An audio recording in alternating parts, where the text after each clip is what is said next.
Properties of light. प्रकाश के लक्षण। प्रकाश विद्युत चुंबकीय तरंगों के रूप में चलता है। लाइट जो है हमेशा चुंबकीय तरंगों के रूप में चलती है। निर्वात में प्रकाश की चाल 3 × 10⁸ मीटर पर सेकेंड। सेकेंड की पावर -1 है, तो जिसकी पावर -1 होती है वो अपॉन में होता है, तो इसका मतलब मीटर पर सेकेंड ही है। ठीक है। कल मैंने एक चीज़ बताई थी कि प्रकाश को देख नहीं सकते। ऐसा नहीं है, देख नहीं सकते। लाइट दो तरीके की होती है। क्या? एक विजिबल और एक इनविजिबल। देखा होगा गामा रेज, देखा होगा एक्सरे, ये सारी विजिबल हैं। और प्रकाश मेनली जो हमें सन से मिलता है वो इनविजिबल है। ठीक है। प्रकाश सरल रेखा में गति करता है। प्रकाश जो है हमेशा कैसे चलता है? स्ट्रेट लाइन में। ध्यान रखना, एक माध्यम में स्ट्रेट लाइन में चलता है। अगर वो एक माध्यम से, एक मीडियम से दूसरे मीडियम में जा रहा है तो इट्स नॉट नेसेसरी कि वो स्ट्रेट लाइन में ट्रेवल करेगा या नहीं करेगा।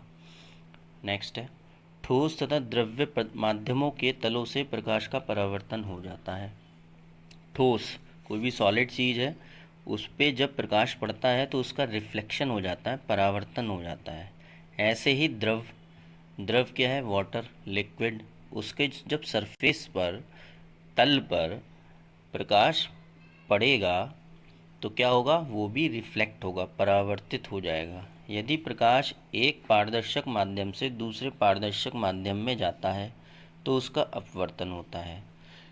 जब प्रकाश एक माध्यम से, एक मीडियम से, मानो एयर से निकल के वाटर में जा रहा है तो उसका अपवर्तन होता है। ये परावर्तन और अपवर्तन ये तो डिटेल में चलेगा ही, ये बस आप समझ लो, ये डिटेल में अभी बताऊंगा। दृश्य प्रकाश का तरंग दैर्ध्य 3900 ए के ऊपर डिग्री लगे हुए हैं। ठीक है। इसका मतलब होता है नैनोमीटर। और तरंग दैर्ध्य को इंग्लिश में बोलते हैं वेव लेंथ। लेंथ क्या होगी? हमेशा मीटर में। ठीक, इसलिए ए के ऊपर डिग्री, इसको बोलते हैं नैनोमीटर। दृश्य प्रकाश का तरंग दैर्ध्य 3900 नैनोमीटर से 7800 नैनोमीटर तक होता है। ध्यान रखना है। प्रकाश तरंगों के लाक्षणिक गुण व्यतिकरण, इंटरफेरेंस, विवर्तन, डिफ्रैक्शन तथा ध्रुवण, पोलराइजेशन प्रदर्शित करता है। ये तीन चीज़ें हैं: व्यतिकरण, विवर्तन एंड ध्रुवण, इंटरफेरेंस, डिफ्रैक्शन एंड पोलराइजेशन। इसको बाद में डिस्कस करेंगे जब ये चैप्टर ख़त्म हो जाएगा, आपके सिलेबस में नहीं है। पोलराइजेशन आपने वो भी डिटेल में पढ़ेंगे, विवर्धन भी और इंटरफेरेंस भी। ठीक, बाद में। अब आ जाइए प्रकाशिक माध्यम।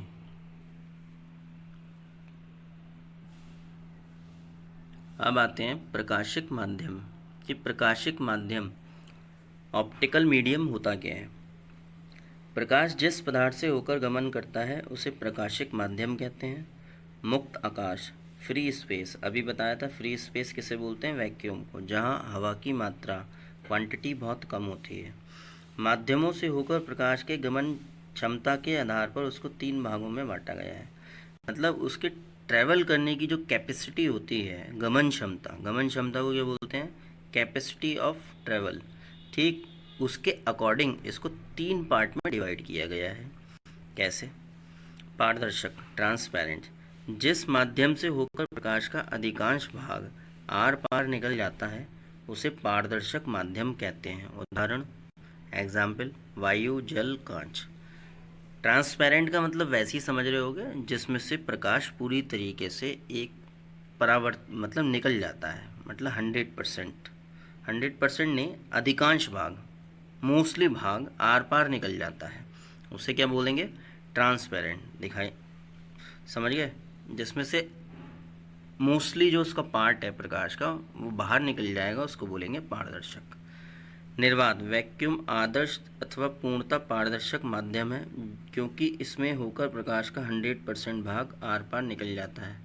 अधिकांश का मतलब 100%, मोस्टली निकल ही जाता है। तो कौन सा माध्यम है इसमें? निर्वात को हम क्या बोल सकते हैं? ट्रांसपेरेंट। देखा होगा आप, स्पेस में चले जाओ, फ्री स्पेस में, आकाश में, तो वहाँ क्या होगा? प्रकाश पूरी तरीके से आर पार हो जाता है, दिखाई नहीं देता, तो उसको बोलते हैं पारदर्शक माध्यम। वैक्यूम को, निर्वात को माध्यम बोलेंगे। ठीक, अब आ जाइए पारभाषक, भाषक। जिस माध्यम से होकर प्रकाश का केवल आंशिक भार ही आर पार गमन करता है उसे पारभाषक माध्यम कहते हैं। घिसा हुआ कांच, तेल लगा हुआ कागज, गंदा जल आदि, मतलब कुछ पार्ट ही आर पार होता है प्रकाश का, उस माध्यम को क्या बोलते हैं? पारभाषक। जैसे घिसा हुआ कांच, कांच जो है रफ कर रखा हो, घिसा हुआ हो, उसमें से नहीं निकलेगा। तेल लगा हुआ कागज, कागज पे तेल लगा लीजिए तब भी वही होगा। और या गंदा जल, ठीक है, उसमें से भी वो आर पार पूरा नहीं निकलेगा, कुछ पार्ट निकल जाता है, तो उसको बोलते हैं पारभाषक। अपारदर्शक, जिस पदार्थ से होकर प्रकाश आर पार नहीं जा सकता उसे अपारदर्शक करते हैं। ऑब्वियस सी बात है। इसके एग्जाम्पल कौन कौन से हैं? किसी अपारदर्शक पदार्थ के पदार्थ के तल पर आपतित प्रकाश उससे पूर्णतः परावर्तित अथवा अवशोषित हो जाते हैं। या तो पूरी तरीके से जो अपारदर्शक हो गए पूरी तरीके से परावर्तित हो जाएगा, या अवशोषित। अवशोषित का मतलब एब्जॉर्व कर लेगा, परावर्तित का मतलब पूरा रिफ्लेक्ट हो जाएगा। या तो रिफ्लेक्ट हो जाएगा या ऑब्जर्व हो जाएगा, उसको बोलते हैं अपारदर्शक। अब 3 माध्यम हो गए। ऑप्टिकल मीडियम, प्रकाश की जब भी बात करेंगे तो हम ऑप्टिकल की बात करेंगे, ठीक है, प्रकाशिक की। मीडियम, प्रकाशिक मीडियम, ठीक। 3 हो गए, पारदर्शक, पारभाषक, अपारदर्शक, ठीक। अब नेक्स्ट आते हैं कि रे ऑफ लाइट, प्रकाश की किरण कितने टाइप की होती हैं?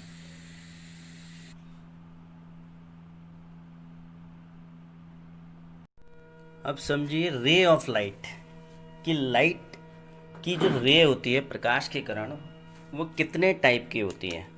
और आप बुक की डेफिनेशन चाहें तो लिख भी सकते हैं, अगर भूल जाते हैं तो आप अपनी लैंग्वेज में डेफिनेशन लिख सकते हैं, नंबर पूरे मिलते हैं, ऐसा कुछ नहीं है।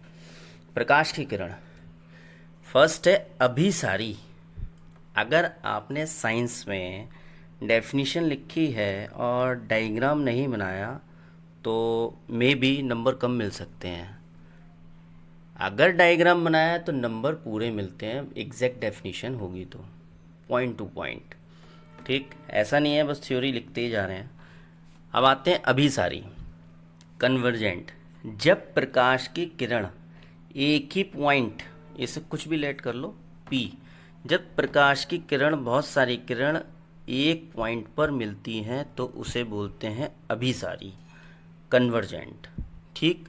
अभिसारी का हिंदी मीनिंग होता है कि एक ही बिंदु पर मिले ना, कन्वर्जेंट, ठीक। अब आ जाइए अपसारी, डाइवर्जेंट। पता ही होगा कि डाइवर्जेंट डाइवर्ट हो रही हैं। जब प्रकाश की किरण एक पॉइंट से सभी जगह फैल रही हो, विभिन्न जगह, डिफरेंट, तो उसे बोलेंगे अपसारी, डाइवर्ट हो रही हो। जैसे आप अगर एग्जाम्पल दोगे तो यहाँ दे सकते हो सन का, ठीक। नेक्स्ट है समानांतर, समानांतर नहीं, समांतर, पैरेलल। ये मैथ्स वालों को एग्जैक्ट पता होगा कि पैरेलल क्या होती हैं। वो रेखाएं जिनके बीच की डिस्टेंस सेम होती है उन्हें क्या बोलते हैं? पैरेलल, ठीक। वो रेखाएं जो समांतर चलती हैं, समांतर रेखा में चलती हैं, उन्हें बोलते हैं समांतर किरण, ठीक। 3 तरीके की किरण हो गई, कौन कौन सी? अभिसारी, अपसारी और समांतर। अब यहाँ पे बात आती है अब बात आती है बीम ऑफ लाइट। क्या? Beam of light.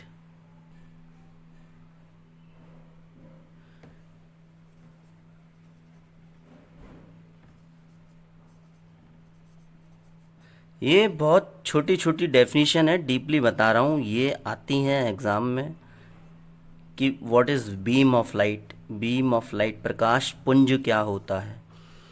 जब प्रकाश की किरणें एक ही दिशा में जाती हैं तो उसे बीम ऑफ लाइट, प्रकाश पुंज कहते हैं। ये ध्यान रखना, आप अपनी लैंग्वेज में लिख सकते हो, चाहो तो बुक की लिख लेना, लेकिन मैं बोलूँगा जैसे आप समझते हो प्रैक्टिकल वे में वैसे ही ध्यान रखो। जब ये प्रकाश की किरण है यहाँ से निकली, एक ही दिशा में जा रही हैं,